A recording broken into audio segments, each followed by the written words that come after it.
大家好，歡迎你哋返到嚟我嘅頻道。今日想同大家講嘅係維他命 B， 其實唔係一粒，而係一大組，對我哋嘅神經啦、腦部同健康老化都好重要。如果你而家已經係中年或者係長者，或者你平時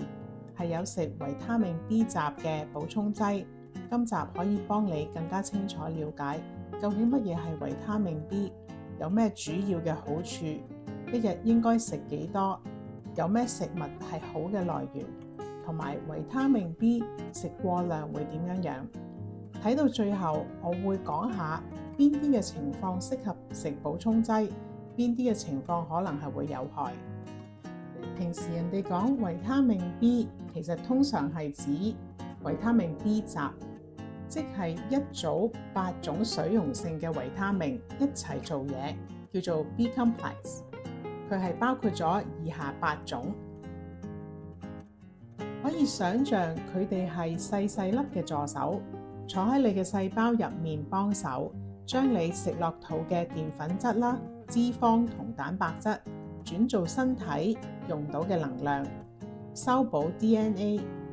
產生神經傳遞物同紅血球等等嘅重要物質。因為 B 類大部分都係水溶性，身體係唔會儲存到好多嘅，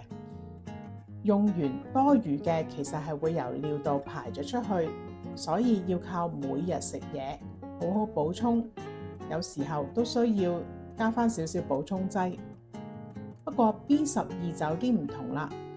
佢可以喺肝臟度儲存幾年，所以缺乏可以好慢先至會睇見症狀，但其實係好多長者食好少或者唔食動物性嘅食物嘅人士上邊都會常見嘅。而家講下維他命 B 點樣可以幫你保養身體，特別係年紀大咗之後。一、能量代謝，所有維他命 B 都幫手將澱粉質、脂肪同蛋白質轉成咗 ATP， 即係你細胞用嘅能量貨幣。如果維他命 B 唔夠，你可能會覺得好容易攰啦，冇乜精神，或者應付壓力差咗。第二，腦部同神經系統，幾種維他命 B， 特別係 B1、B6、B9 同 B12， 對神經系統係好重要嘅。佢係會幫手製造血清素，去夾腎上腺素等神經傳遞物，維持神經外邊嗰一層嘅保護膜，參與神經修復同信息傳遞。如果長期不足，尤其是係長者，研究發現同呢啲嘅情況係會有關。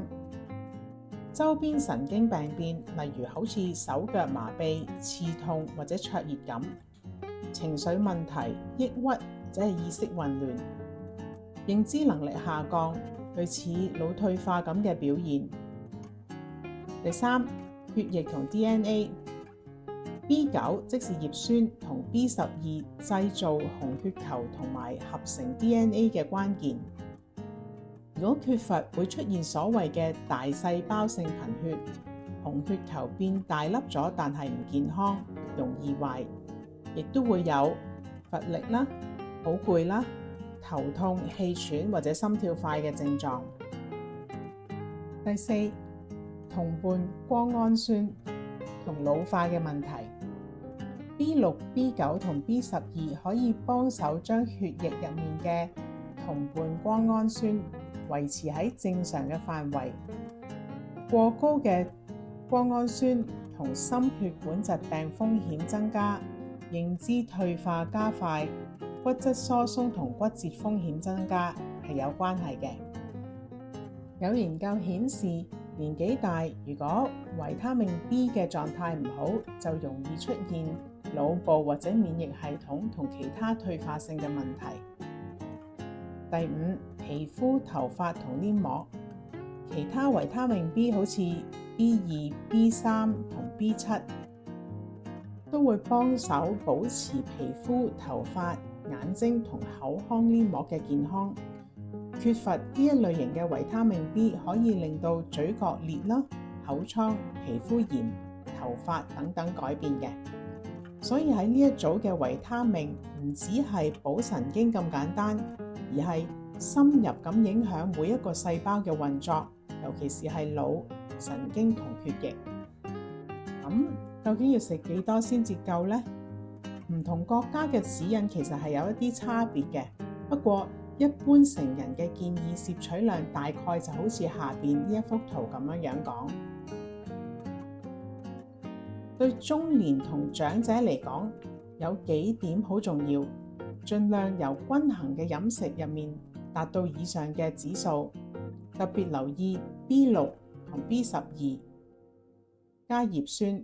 因為同腦部神經嘅健康關係好大。年紀過咗50之後，胃酸同埋內因子可能減少，令到食物入面嘅 B12唔係咁容易吸收。所以嚟到呢一個年紀層，好多人建議用強化食物或者係補充劑幫手。如果你有肝腎疾病、神經問題或者係食某啲嘅藥物，就更加需要喺醫生或者係營養師嘅指導之下，先至去進行食高劑量嘅補充劑啦。其實要食夠維他命 B 唔難，只要你嘅餐單有足夠多樣化就得啦。幾個好好嘅食物來源包括咗全穀類啦、肉類同家禽、魚同海鮮、雞蛋同奶類、豆類、果仁同種子、深綠色嘅蔬菜、生果或者係強化食物。如果你係素食者或者嚴格純素，就特別需要留意 B12， 要強化食物同補充劑，因為天然嘅植物性食物未必能夠提供到足夠嘅 B12。好多朋友會問，咁食多啲係咪仲好呢？會唔會食多咗呢？因為大部分嘅維他命 B 集都係水溶性嘅，食物本身好少會食到中毒，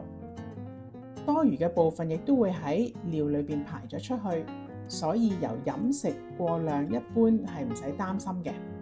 但係問題就係高劑量補充劑，特別係長期食好高劑量。最需要小心嘅係 B6， 如果長期每日食50至100毫升以上，食幾個月甚至幾年，研究發現可以令到神經受損，症狀包括咗手腳麻痹啦、刺痛啦、有灼熱感、行路唔穩、平衡差。有啲個案甚至顯示低過某啲嘅安全上限嘅劑量，如果食得太耐，都係可以出現中毒嘅症狀嘅。所以而家普遍嘅建議，除非有醫生清楚指示同監察，唔好自己長期食高劑量嘅 B6。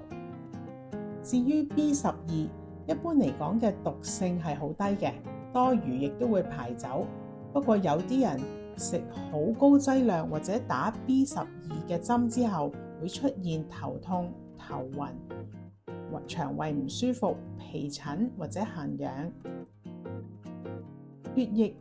檢查見到好高嘅 B12， 有時反而係肝腎或者血液疾病嘅信號，唔一定淨係因為食得太多嘅補充劑，所以要俾醫生檢查清楚。其他高劑量嘅 B 集都會可能帶嚟一啲嘅症狀，例如 B3 過高就會有面紅啦、痕癢啦、血壓變化，甚至肝功能問題。大量葉酸可以遮蓋咗 B12 缺乏，令到神經損害繼續惡化而冇人知道嘅。亦有啲食高劑量嘅 B 集會有皮疹、腸胃不適、失眠、情緒波動。總結嚟講，食夠維他命 B 係好重要，但越多越好係錯嘅諗法，尤其是係長期高劑量嘅補充劑。高劑量一定要由醫生或者合格嘅專業人士跟進。最後總結幾句，盡量食多樣化嘅食物，包括全穀類、蔬菜、生果、豆類、果仁種子、雞蛋、奶類、魚類嘅食物。如果你喺50歲以上，素食或者係純素者，或者腸胃吸收有問題，最好同醫生講，考慮檢驗一下 B12、葉酸同埋 B6。補充劑可以幫到手，但高劑量唔等於更健康，有時甚至有害。如果你覺得今日呢條片有用嘅話，記得俾個 like、訂閱同 share 俾你關心健康嘅朋友。喺下面留言話俾我知，你平時係靠食物定係補充劑去補充維他命 B。多謝收睇，下條片再見。